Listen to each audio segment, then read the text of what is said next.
If you are on the vacation near the Kavala city, and if you have a car or you can rent a car,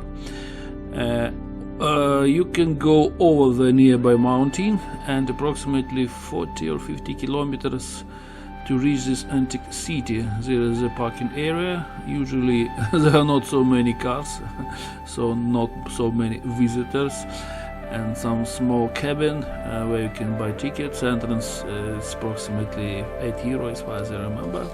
So, and you will go inside this well-known place.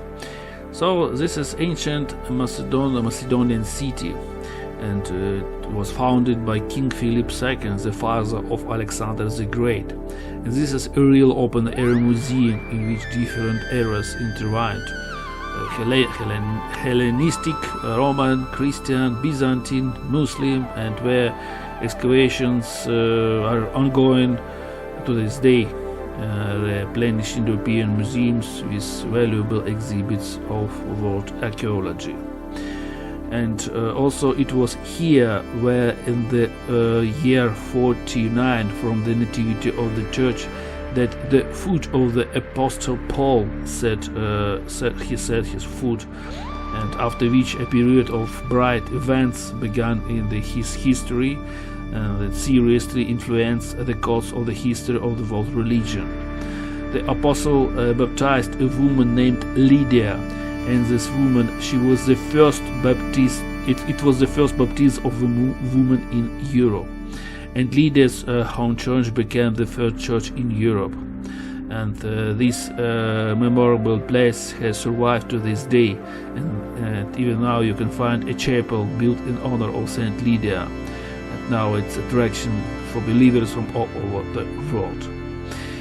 Another historical information: the settlement was founded by people from Tarsus, Iceland, approximately 360 BC, and very soon in 356 the local Thracian peoples besieged into the city, and the inhabitants turned to the Philip II for help, who recognized the privileged position of the city and gave the city his name.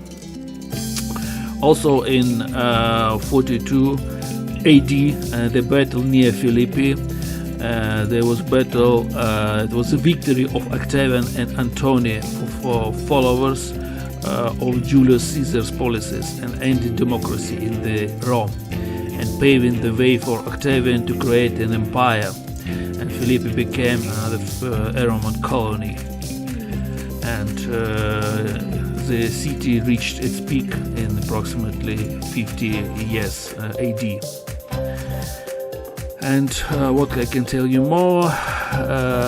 And the city existed even during the Byzantine time, yes. And thanks to its location on the main artery between east and west. But finally it was abandoned by the inhabitants, with the arrival of the Turkish conquerors at the end of the 14th century. Very big jars, and I think this is one province you can taste the grape. I did it, it's tasted really well, very well. And also there is some small house museum where you can go inside, and thank God, really thank God, in this museum there is air conditioning.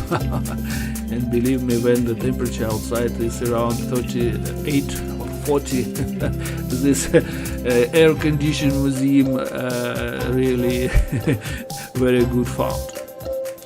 Anyway, there's this museum, very small museum, 4 rooms, not very big rooms, but as I said,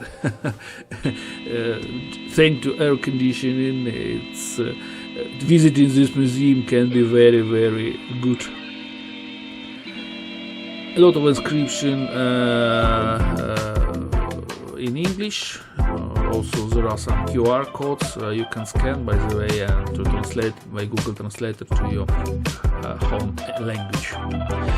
And also please, my recommendation, my hints, please take with you water even if you want food, because in the museum and nearby area near museum, not any place where you can buy even hot water, and I don't say about cold one.